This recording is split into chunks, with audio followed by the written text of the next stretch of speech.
Hey everyone. Welcome to this quick lowdown on accessibility and legal compliance for cloud-based SaaS providers. We're going to just hit the tips of the moguls here today and let you visit the blog post for more depth. And in case it's not obvious, I'm an AI avatar, but don't hold it against me. I swear I'll do my best not to hallucinate. Let's dive in. Hey, AI Dave. Good to see ya. What's on tap for today? Oh, we've got a full kit on accessibility standards and legal requirements for cloud-based SaaS providers. Damn, Dave. You sure bring it. So I've been told. So anyone in the cloud-based software world needs to pay attention to a number of laws in the US, Canada, and abroad that require compliance with the Web Content Accessibility Guidelines. Accessibility isn't all that new. What's shifting? To start, the DOJ recently updated ADA Title II, which now requires public entities, like state and local governments, libraries, and schools, to ensure all of their digital platforms are accessible and WCAG compliant. So that means SaaS companies providing cloud software and web apps need to move quickly to meet the deadlines in 2026 and 2027. Then there's the European Accessibility Act, which hits sooner in 2025. This applies to all websites in SaaS that EU citizens have access to. So this might actually be bigger than the ADA. This reminds me of when GDPR for privacy hit. Yeah, this is going to be the GDPR for accessibility. There's also state anti-discrimination laws that cloud software providers need to also be aware of, especially California and New York. The good news is that all of these laws refer to the Common Web Content Accessibility Guidelines. Right. So at least there is really just one alpha standard that applies to all websites, mobile apps, and cloud software. Now, what is a VPAT? Yes. The Voluntary Product Accessibility Template is the most common way to demonstrate that your SaaS platform meets accessibility standards like WCAG, ADA, and EAA. It's increasingly being demanded by government agencies, educational institutions, and a growing number of corporations during procurement.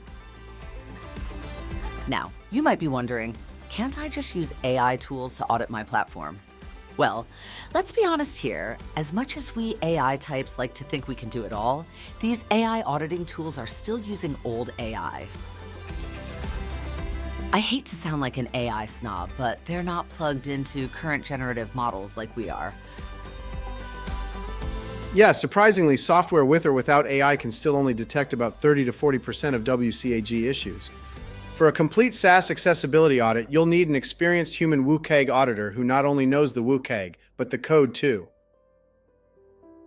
Plus, an experienced accessibility consultant will understand the various spectrums of disabilities and the variety of barriers they face. Yeah, I hate to admit it, but this is where we AI types can't replace qualified WCAG experts. Manual testing by accessibility experts is crucial for evaluating the nuances that automated scans miss, such as keyboard-only navigation or how users with visual impairments might really interact with complex interfaces. Great point. So, for anyone wondering where to start, let's lay it out. 1. Audit your SaaS platform for accessibility. Use automated tools for the basics, but rely on manual audits by a qualified SaaS WCAG compliance consultant for a comprehensive SaaS audit. 2. Remediation. Programmers, designers, and content teams need to roll up the sleeves and get at it. The more you invest in quality audit reports, the more efficient and thorough this process will be. 3. Get a VPAT. Once everything's compliant, have your accessibility consultant author the Volunteer Product Accessibility Template for you. Having an objective expert write your VPAT will lend it more cred. And don't forget, compliance isn't a one-and-done thing. Ongoing maintenance is key. Technology changes, user needs evolve, and standards get updated. Regular audits and updates will keep you compliant and your users happy. And speaking of keeping users happy, accessibility makes good business sense too. It enhances the user experience for all users, not just those with disabilities. Plus, you're reaching a larger audience, including an aging population that benefits from accessible features. Good point. Too often, designers don't think about seniors when designing software, and that's a mistake. Boomers are our first digital seniors, and they've got over $548 billion in discretionary spending. This is a huge market.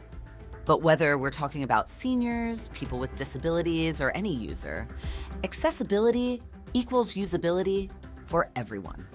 And good usability creates deeper engagement and maximum conversions. Conversions are cool, right? Was that rhetorical?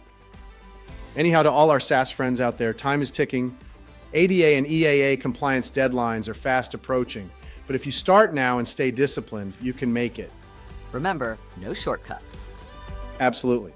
And look out for providers who rely too much on software, and look out for WCAG auditing providers that lock you into a subscription. Just make sure the actual people who conduct your audit have real experience. The key is to not just know the WCAG, but the code too. That's our sweet spot. So just reach out and we'll help you get there. We've got a solid team, all pros with over 21 years experience. That's right. No interns and no juniors. Just the pros. And remember, accessibility and universal design improves the usability for all users. It is always a win-win, so dive in today. And tap the accessibility.works team for experienced guidance at every step.